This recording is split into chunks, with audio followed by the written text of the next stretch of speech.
All right, and welcome back. This is exactly the first and the last conversation, so we are asking you to engage with us. Remember, we've asked you a question on our social. What exactly do you do when your business all of a sudden just takes a nosedive? And this includes losses and much more. So we'll definitely be sampling part of your feedback towards the tail end with my co-star in just a bit. But right up, we're going to talk about matters TVET and the skill economy. What are the opportunities in there as well? And for the learners now that have been thrown into some sort of like, a financial disarray, the conversation is around the university funding model and so many other conversations in those lines. What are the opportunities in the TVET sector? And to actually push this conversation further and deep dive into it, I'm being joined live by Adilla Anyanzwa. She is a TVET expert and principal of Uma University TVET Institute. Karibu sana, Madam Adilla. Thank you so much, Brian. Great to meet you. So let's start off a little bit with your resume. If you were to, for the first time, if you were to introduce yourself to our audience, tell us what are some of the highlights that have built you up to here? Thank you. I am principal of Uma University TVET Institute. Previously, I worked as a trainer at the State Department of Vocational and Technical Training, whereby I have taught in public tertiary institutions. I have taught in Sigalagala National Polytechnic, RVTTI Eldoret, etc. Right now, I'm in management of the TVET sector. I am excited to be here to give a conversation on the TVET subsector, and I would like to thank Brian and the Y254 for the warm welcome. Yeah, karibu sana. Asante. Now let's get to understand what exactly happens in these TVET institutions, because before everything else came, now we have the funding model that everyone is also, from parents to now learners, they're up in arms. Initially, TVETs had this perception that, there are places for students who did not qualify, to go to higher learning institution. But anyways, yes, you could have gotten a grade that didn't lead you to a higher learning institution like a university. But, getting to a TVET, in fact, before we came on air, you were telling me it's, in fact, recommendable that you recommend a student or a learner to go through TVET. It's a pathway for you to get to now the university, because it gets to give you more engaging hands-on skills. And now you can go to, like, you're fully fledged, ready to be an expert. I agree with you. TVET has had a very long history. When you look at Kabete National Polytechnic, it started in 1924. When you look at Sigalagala National Polytechnic, it started in 1952. So this country has always had TVET, but it had not been given the high-level attention and revamping that has been done by the government. So you find that TVET started being more professional when they got a State Department of Vocational and Technical Training. In 2018, they actually got their own department, and with that, you find that everything was made better. The caliber of board members. Remember, these TVETs have always been there. And the perception was that it was for those who did not make it to university. But now we are telling people is that TVET, you can pass through TVET and still be somebody. You can pass through TVET and still go do your undergraduate, go do your postgraduate, go and do your PhD. So it is a sector that did not get a lot of attention, but I'm happy to say that today TVET is collaborating with universities in the education sector. Our work is trade, our work is vocation skills, and you'll find that these are the wheels that run the economy. These are the people who actually are at the local level, and they can be able to be useful to themselves and the community. So TVET is not a new thing. It has always been there. TVET schools have always been there, but they were neither in basic education nor in higher education. They were somewhere in between. So I'd like to say that even the quality of teachers who are now in technical institution is something that is being audited by TVET. So we are actually at a very good place in history. Yeah. Now for the selection of teachers who qualify, because when you're a teacher or a tutor or an educator, you are an expert, yeah? Yes. There are maybe training institutions that already are taking up some of these educators or these experts to take up in TVET, because you've now become a fully fledged sector. Yes. It's not just now university, but now TVET is now standing up as an institution on its own with its own stakeholders, and it's now big, yeah? And it's also on demand. And now that you've said it's not a place for failures, I believe it's a place that needs to be looked at even in the education sector. And recently, I think last week here, the president talked about it in his town hall address and said, you know what, all eyes now are shifting on TVET institutions. So that means it needs a lot of labor force and skilling and just equipping that whole sector to ensure that, you know, learners who cannot now afford space on this other side can channel themselves to this side and still get, you know, the expertise skills they need for the market. We do have an institution that trains teachers for TVET, and that institution is the Kenya School of TVET. Yes. Previously, it was KTTC in Gigiri.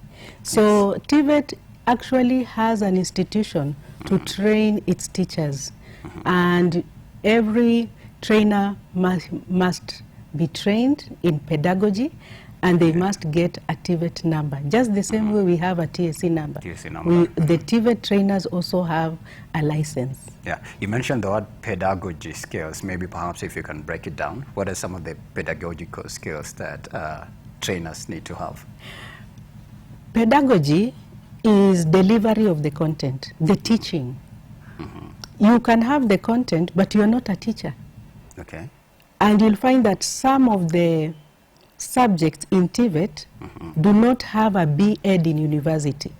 For example, plumbing. Right. Somebody wants to teach plumbing. We do not have B.Ed plumbing. So you can be a plumber, but now you go and take pedagogy to be able to deliver the content of plumbing in class, because teaching is an art. People imagine anybody can teach. It's an art and a science.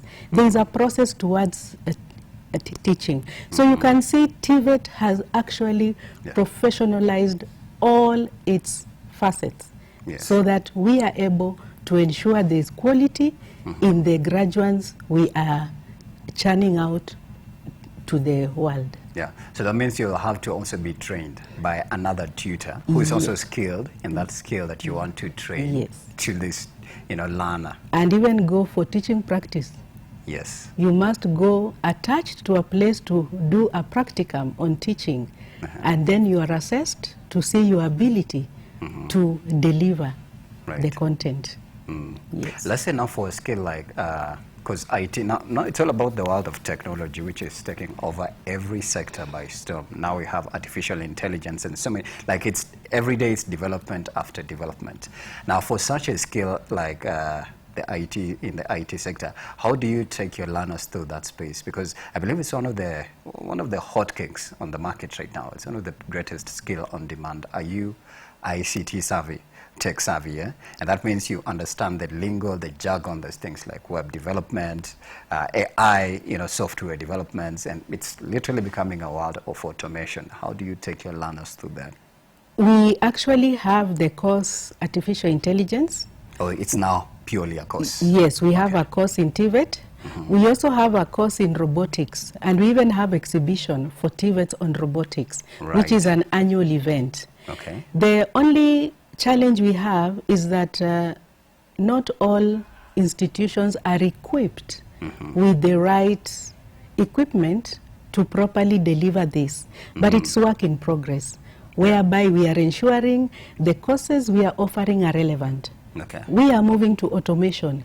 That means the mechanical engineering department must reinvent itself to mechatronics. Mechatronics is mechanical with electrical engineering, because a machine can work better than a human being. So you find that my online social media users will be like, no, machines cannot work better than human beings. The other day we saw a hotel that launched, and it's called the Robotic Hotel. Yes. All the waiters and waitresses are no longer human beings. It's you sitting there, and there's this robot that brings you coffee, and you're like, what happened to human labor? they can But work anyway, better. it's just coming in as a bridge. They can work better and faster. Yeah. We must change by saying, do we have technicians to maintain those robots? Yeah, because they're human control. Yes. So we should not look at it that they are coming to just pick our jobs Take over per se. human labor. We should ask ourselves, are we ready to service this robot? Yes. So the TVET institutions must take a lead. Right. Are our technicians able to service these robots? Yes. The Automation, automotive department, we are now having electrical vehicles. Absolutely. Do we have mechanics to handle EVs, electrical cars? So in TVET, we are seeing changes, technological changes, and we are being asked to be ready. We should not fight it, we should be ready. Ready, yeah. Yes. Because that's the future. It has arrived during our lifetime. Yeah.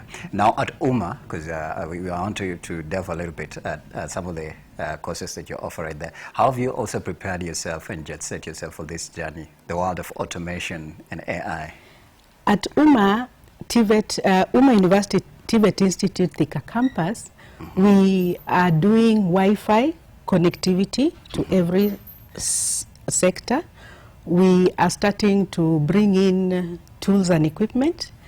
And we are trying to ensure that our trainers are retooled, are reskilled to be able to handle the changing students we are having, the changing curriculum, and the changing technology that is coming. So we must be able to go for training. We must be able to know of what is coming up.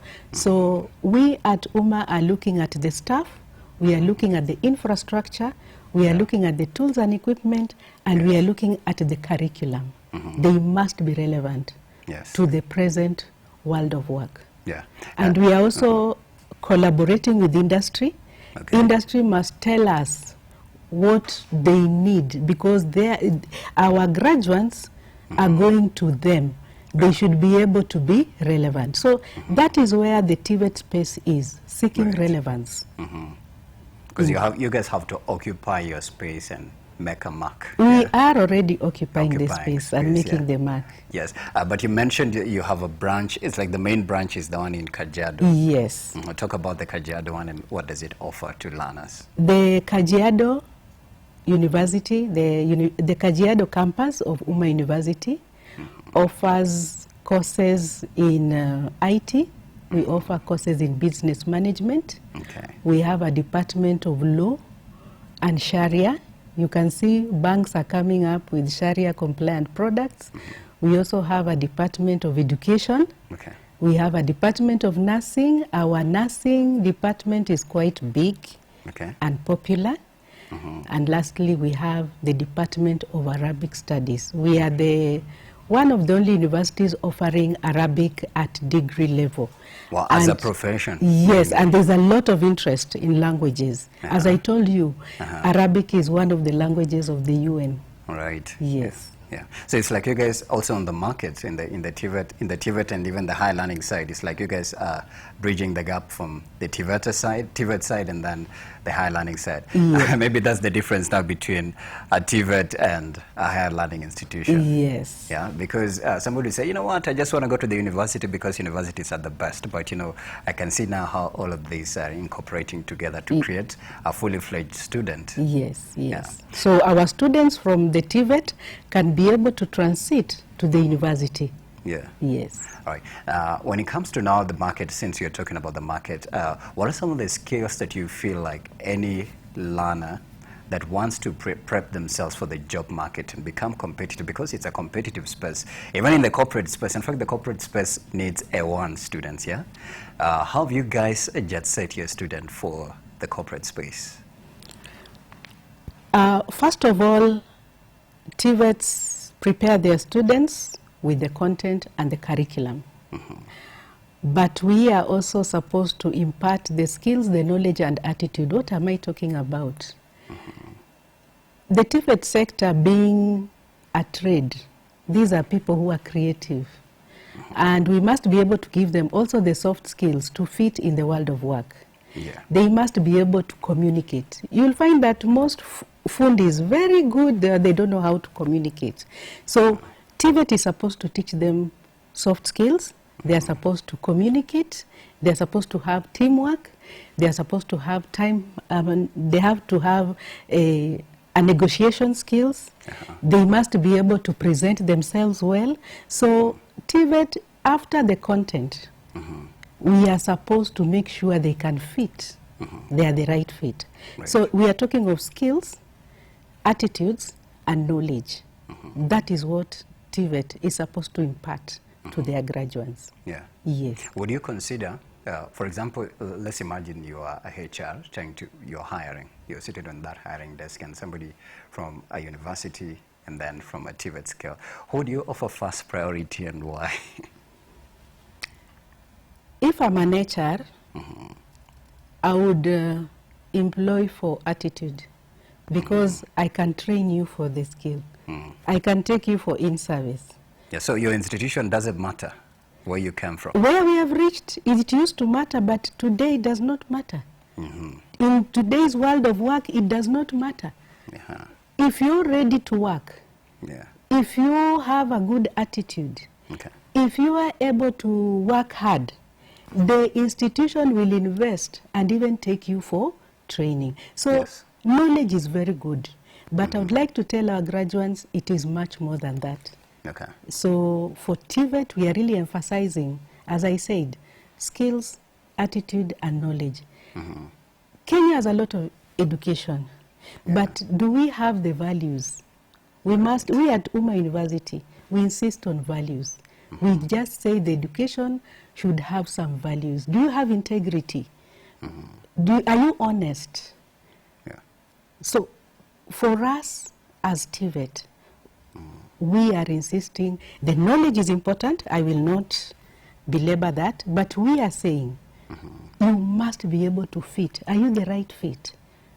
So the attitudes, we want to train our students to be able to have the right attitude to fit. Yes.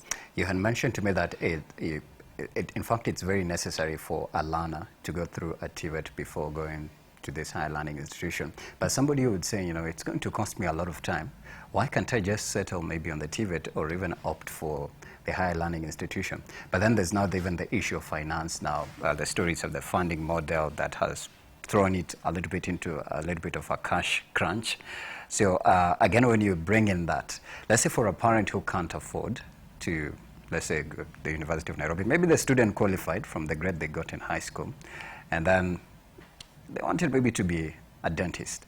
So I'm trying to understand, how will they get this skill of being, you know, a dentist at a TVET? I agree with you. I agree with you when you say finances are a problem world over. But where we have TVET right now, the duration you stay, your competency will determine how long you will stay there.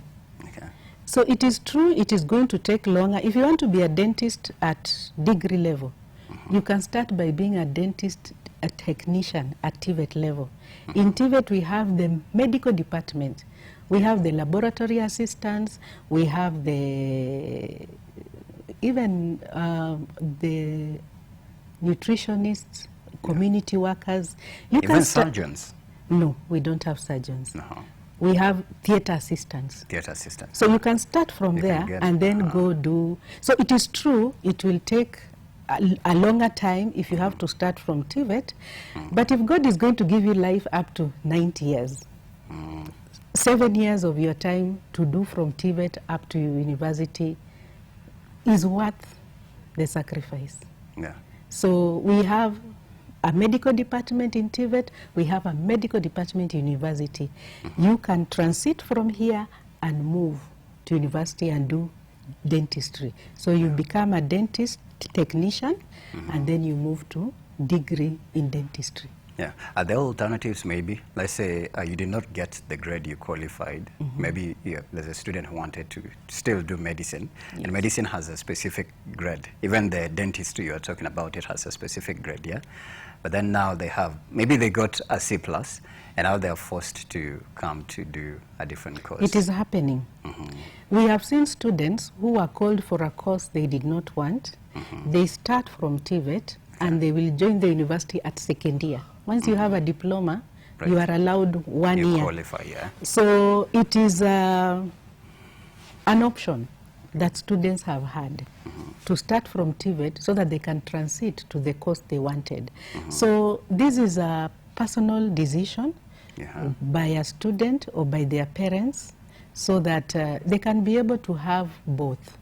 So that one is usually a personal decision. Right. Yes. From the learner and the let's say the parent, the supporter, the guardian. Yes, yes. Now, for grading, I don't know, what is the minimum that you guys have put out there for any course? But you mentioned about IT, you mentioned about, I believe also you guys are big on entrepreneurship, teaching learners on entrepreneurship skills, business at large. Are there minimum grades that you put up for specific courses? You guys can absorb even... I remember off the air you told me there can be a mechanic who's already out there, but maybe they don't have certification, and so they must enroll and get that certificate, and they can become an expert at it. You will be surprised that there are courses in TVET which we take KCPE. That is someone who does not even have a Form 4 certificate. So we can even take somebody with E. For us, we are looking at adding value. Maybe there's even a reason why this student didn't had the E. So for us, we even take class 8. We have level 3, level 4, level 5, level 6. Yeah. So depending on your entry grade, we can be able to place you. Yeah. So there's a category for everyone. So in TVET, we do not say that this person is a failure. We do not say that this person cannot do anything more. We look at your level, you look at what you want, we place you in that class, and you are able to scale up. To advance. Yes. So you can imagine, we can take E, we can take KCPE. KCPE is lower than E. So the people who come to TVET are given skills, and they move up. And they can even move up and go up to a PhD level. Yeah. Yes. Well, your examination body is NEC. We moved from NEC last year. Oh, you moved from NEC to... We are now at TVET CDAC. All right. CDAC stands for competency. CDAC stands for Curriculum Development Assessment Certification Council, whereby they make our exams and assess us. So we are no longer under NEC. Yeah. We now have a new exam body called CDAC. Yes. What are the stipulations for CDAC? Because I had somebody say, they preferred NEC because it's general and it's taking over even higher learning institutions, yeah? But was there a need to shift to CDAC? We were in NEC because at that time we were under the Ministry of Education. We did not have our own state department. But now that we have gotten our State Department of Vocational and Technical Training, they realized that we need a curriculum for TVETs. And we need a curriculum that is relevant to the world of work. So CDAC came to look at, in fact, we do not grade people as A, B, C, pass or what. It's either competent or not competent. That is the new grading of CDAC. Yes. So instead of like getting a D+ or an A, it's just competent. You are either competent in this or you are not competent. And then that disqualifies you? No, it does not disqualify you, you resit. Okay. But you are able to go to the next class, but you make sure you resit. Oh, so you can see the grading has changed. Right. The the period you stay in class has changed. It is, you decide with your trainer. I cannot stay for 9 months. I'll do it in 6 months. Yeah. So the teacher gauges you, looks at your level of competence, and registers you for an exam in SIDAC. And SIDAC so you must register. That means you must have qualified in between. Yes. So there's learners who don't qualify, but they can push the way to qualification. Yes. So it's the trainer who now gauges you and decide you do not have to stay the 9 months. You can do your exam at 6 months. Right. So that is the beauty of TVET. We have really revolutionized the way education is done. Yes. Yeah, but you guys do your exams, is it in volumes or? We do not have an exam like at the end of the year. The year. We can have an exam, like if I'm teaching a class, I can have an exam term 1. Okay. I do 5 units for my students. English, communication skills, introduction to ICT. Okay. Second term, again, I register them for exam. And so the beauty is that it is learner-centered. It is no longer teacher-centered. It is the learner. Yes, it is the learner, the speed of the learner. Okay. So I can have a class, but the speed of the learner will determine on how fast I will place this learner for exams. Yeah. Yes. And that exam is not like the final one? It's not. It's accumulating. It's cumulative. It's cumulative. It's not like that exam we had in November for all institutions at the same time. Yeah. Yes. So when you finish that one, what stage do you advance to now before you finally get to go out there? And for example, if you are in level 5, which is a certificate course, it's 2 years. Right. So once you finish the first year, you move to the second year. Yeah. So it's in modules. It's in modules. Oh, that's the part I was looking for. Yes. But I believe that can take a little bit of time, but it's worth it. It's worth it. Basing on the learner. Yeah, it's worth it. There's somebody who was asking, for example, somebody has done, he mentioned plumbing, and they want to advance to another skill. How can they do that? Is it possible to swap and change? No, we encourage you finish the plumbing, then start this one. A fresh course, yes, yeah? Yes. Wow, that means that you're studying 2 different things now, or 2 different professions, yeah? Yes. It's like studying journalism and then switching to, IT. It has been done. You'll find that people are multi-educated. They have this course and this other course. So it can be done. Yeah. Yes. And that can also consume time a little bit, yeah? We are supposed to move to ODEL, which is open distance learning. Oh, open distance. So TVETs are encouraged to have a learning management system, whereby, like for example, I have people who call me, I'm working in the county, I'm on a full-time job, but I want to apply for a course. So we are encouraging TVETs to have ODEL, to have a learning management system, whereby they can be able to reach even those students who are not on site. Yeah. Yes. Right. So that is TVET where we are now. Yeah. That is the conversation the TVET sector is having. Yeah. We have really changed for the better. Okay. Yes. Yeah, before we get to the banding and now the finance model and everything and the whole argument everybody is up in arms against right now, for you as a principal, are there levels that you need to rise before you finally get considered as a principal? Are there maybe places you had to go to for training as well, that maybe anyone who's watching and maybe they feel like, oh, I believe with my skill I can also advance there. Are there places that were mandatory for you to go through in your skilling and your training? Interestingly, there is no college for principals anywhere in the world. To become a principal, you must have years of service, you must have taught for a while, but you must do more than just being a teacher. Yeah. You must be able to have done research.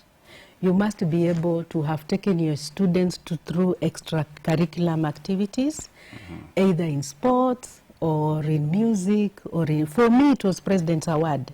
I was an award leader with President's Award, and I think it gave me visibility.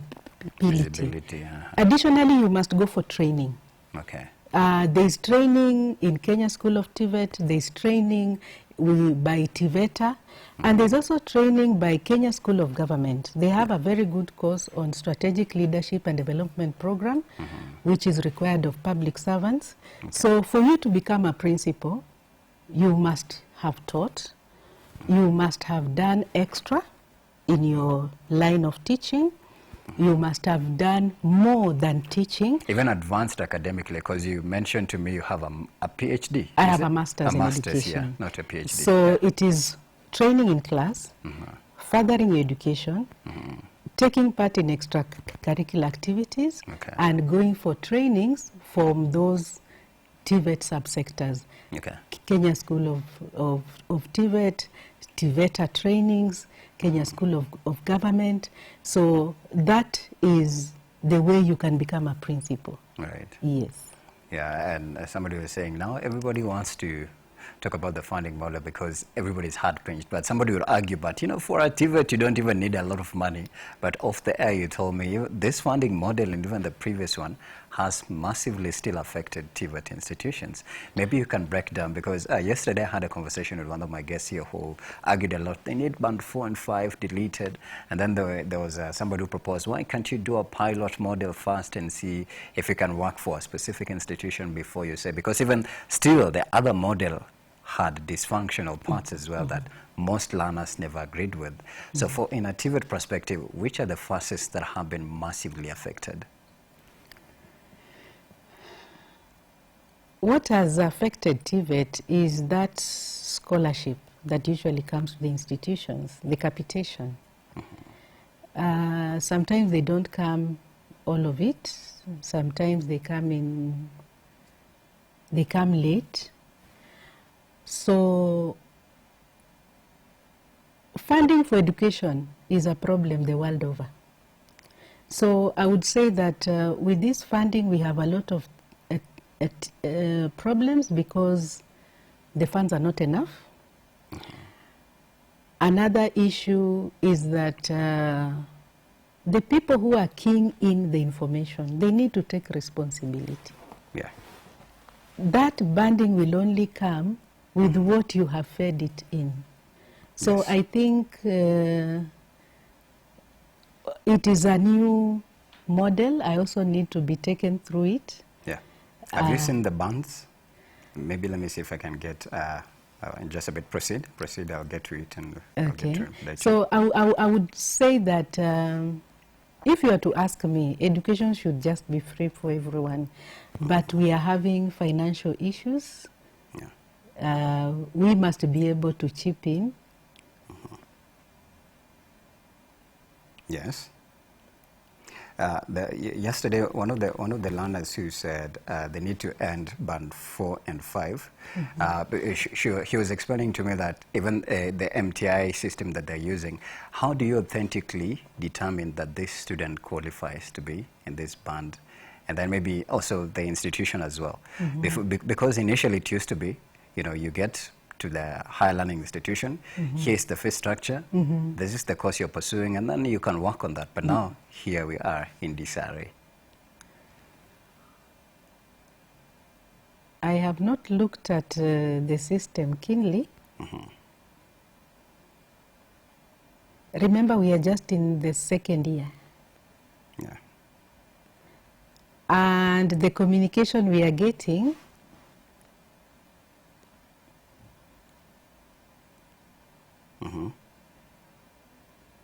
maybe has not been properly packaged for us to be able to understand. So people are keying in and they are getting a feedback. We are now at that level of reacting to how they have placed us. Yeah. Yes. I'm trying to get the band there on the website, but seems like it's not loading up, but we'll get to that. Yeah. So how can we now avert this funding crisis? Should parents now dig further into the only way we can avert the funding crisis is that institutions must generate income. Okay. Education comes at a cost. And our reliance on the government to give us funds is not sustainable. Yeah. So institutions must go into research. Institutions must innovate and sell their patented. We must innovate. Yeah. But every institution has its own budget, and there's that budget that should be met by the government, and now the learners come in. Because this is a business. Education is a business for real. Yeah, even a TVET institution, because you mentioned there's private and there's those public. Yeah. So those guys are making money at the same time they're disseminating skills. Yeah. So when you say they have to dig further into their own source of I was revenue. just saying the only way institutions can assist themselves to generate funds to be able to cushion them from these financial crises is that research is not so strong, because research is one of the areas you can be funded as an institution. Okay. We need to do more collaboration with the industry. I know of an institution that is making bolts and selling. So as much as we are depending on the government to give us the funds, which they should, let us know that even us, there is a part we are supposed to pay as an institution. And one of the ways is income generating, another way is research. We need to do more as trainers in research. And once your research can even be funded if it's good enough. So how much research are TVET institutions doing? How much innovations are we doing? Maybe that is a conversation which we can also have.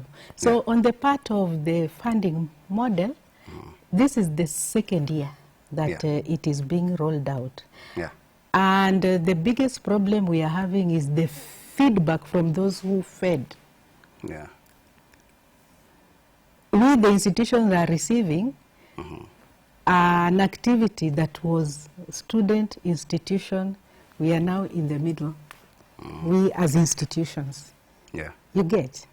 Yes. In short, you guys are also not understanding the way forward. We need further sensitization. And that's why people are arguing, why can't you do a pilot first? True. I'm not, anyway, it could be one of the recommendations, but you know, the president has also his authority to say it's this and it's this, But you guys as stakeholders are saying, you know what, let's do a pilot first and see if it works. Maybe we can do like a sample empirical to like a specific institution and see the outcome. How are the parents saying about it? How are the learners talking about it, before all this? Do you believe it's going to work, or it's going to be, you know, entirely done away with? The model has challenges, serious challenges, and we need to see them for what they are and see how we can tackle them. I'll give you an example. If a child went to a high-cost high school, but that child went to that high-cost high school because the mother was a cook in that high-cost high school. And all have salary. So you cannot say that you will ban this student because of the school that student was. That is not a rich student. Maybe you're on scholarship and you are taken to a high-cost high school. So if you use that to determine where you'll put me, you can see where all those issues are coming up. So I think it is something which the stakeholders must meet again. Everybody must give their opinion, and we must seek the way forward. But you see, they've opened.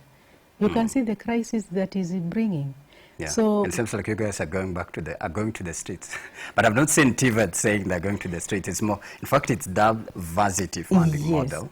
I've not heard it include TVET and varsity funding model. So it means it's not inclusive. Maybe TVET we've not been vocal enough. Maybe our students have not been vocal enough. But it has got into headwinds which we need to deal with. Because that's an issue that affects the whole docket, it the education sector at large. Yeah. Yes. I don't know, maybe if you're able to understand this one, this still on the varsity funding model. On band 5, that's giving 30% a government scholarship. I don't know, maybe you can explain what that means. And then they're also giving you 30% loan. And then they're saying the family now takes care of 40%, and meaning that your upkeep will be 40,000 Kenya shillings. Does this also reflect in the TVET? This is specifically band 5, because band 1 is like the highest. They're giving you 70% scholarship. They'll guarantee you a loan of 25%. That includes 5% where now the family can come in, and then the upkeep will be 60,000 Kenya shillings. Is there any way TVETs come into play when it comes to this banding?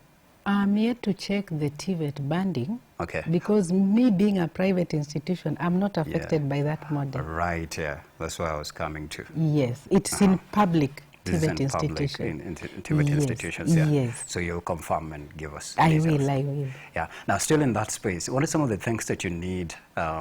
For example, if you had a chance to meet Cabinet Secretary of Education, good news is I remember his name, Julius Ogamba. A lot of people, the guests I interviewed yesterday, our students are like, we don't even know his first name, Mr. Julius Ogamba, yeah, who is now the current Cabinet Secretary. If you were to have a conversation with him and on the things that need to be given as a facelift in the TVET sector, what would be the first thing that you'd point out on the list?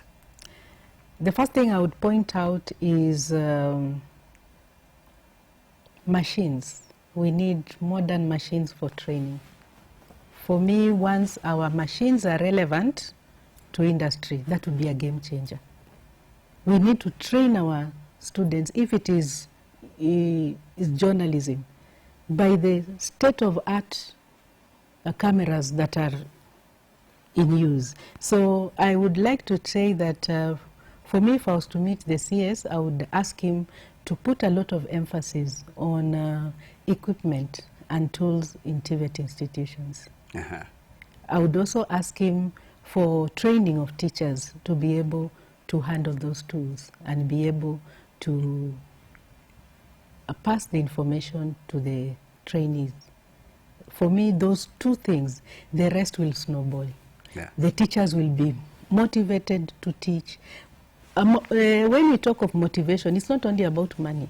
Yeah. It's about my morale at work.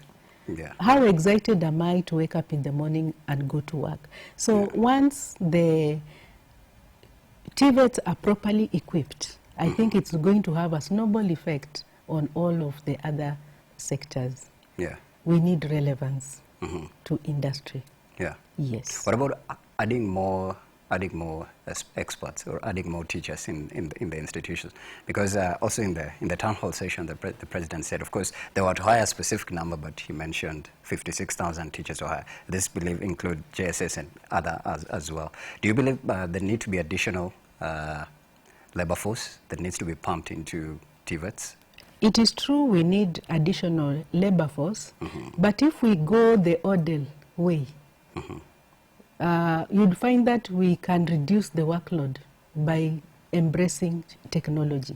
Okay. So if TVETs are able to embrace technology, then the workload will not be as much. But I would still encourage us to have more staff. But you see, let me talk as an administrator. When you're talking of staff, you're talking of budget. Yeah. You must be realistic. This staff that we are releasing, are we able to afford them? So we must have a balance. Yes, so I want more teachers, and I want the TVET institutions to have infrastructure to offer ODEL. That is open distance learning. There is a learning management system institutions should have.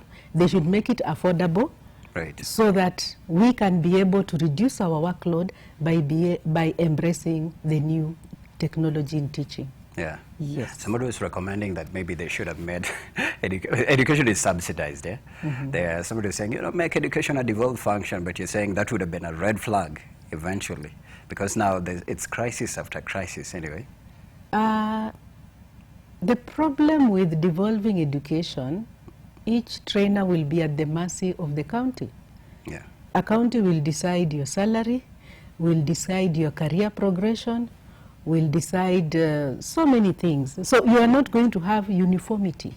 Yeah. So I believe education is so important. It should be handled at a national level to ensure quality and to have staff management to be centralized. The moment staff management is not centralized, you have very many problems. You have seen what is happening with the health sector. So I believe that us remaining in national government will ensure the equity and equality that is expected in the education sector. And proximity to now the authority, because now when the cabinet secretary says something, of course, he also is consulting, and sometimes these are directives given from up there, and they're affecting such a key and sensitive docket as education. Now, as we finish this conversation, from now on moving forward, maybe what are some of the new things that you guys are incorporating to give the TVET sector a facelift so that it becomes so attractive, and the notion of having gone through a TVET did not give you the heavy qualification as somebody who went through university will not be there. It should be just a myth. Put somebody from USIU, MMU, and then from UMA, they'll still do the same delivery and give good results. So what we are doing as TVET to ensure we are competitive is we have a standardized curriculum. Whether you are a TVET in USIU, or you are in ZTEC, or in MKU, or you are in UMA University, or you are in Kabete National Polytechnic, the curriculum is the same. A diploma in TVET in any institution is standardized. So we are ensuring standardization of the curriculum first. Next, we are auditing the quality of the teachers. Not anybody can just walk in and teach in TVET. We have put certain qualifications for you to be able to teach in a TVET. The third thing, we have also insisted to ensure competitiveness depending on which institution you are coming from is lifelong learning. I told you we are talking of people coming from TVET and moving to university. So we are actually promoting lifelong learning in TVETs. Yes. And somebody is asking, how do you source for now teachers, or let's say experts? Because, for example, I'm a qualified journalist, but I'm not trained as a tutor journalist or a lecturer. So how do you take through your expertise? What is the process? So they usually advertise and give the requirements. So if you are a journalist, by the way, there is space for you.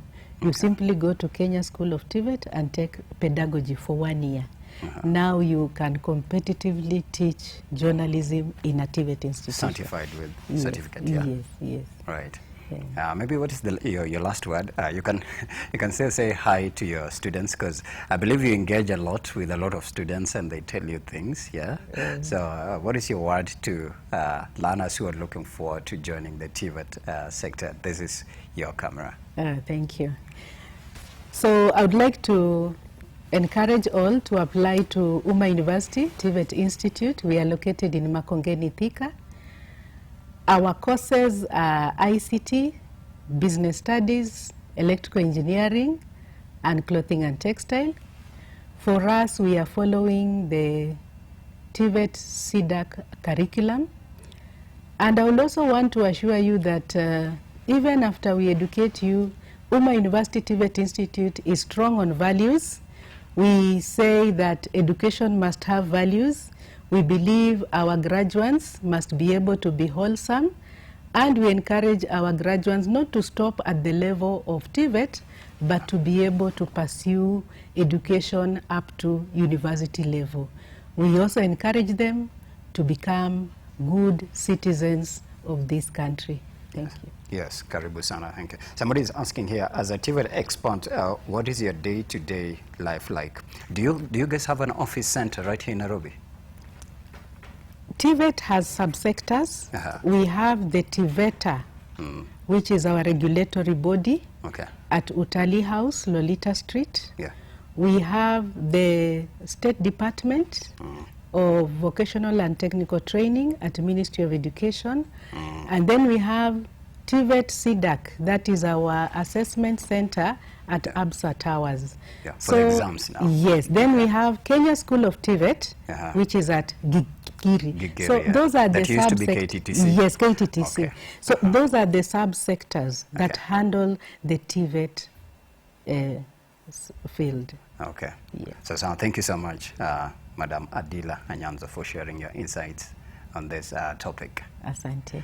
All right, that's why we say we also take a break. When we come back, we'll be sampling part of your feedback. We've also asked you a question online. When your business all of a sudden just takes a nosedive, what are some of the things you do to adjust it and give it a first lift? Coming back in just a bit at Y254 channel and personally at Brian Sakwano, and see you on the other side.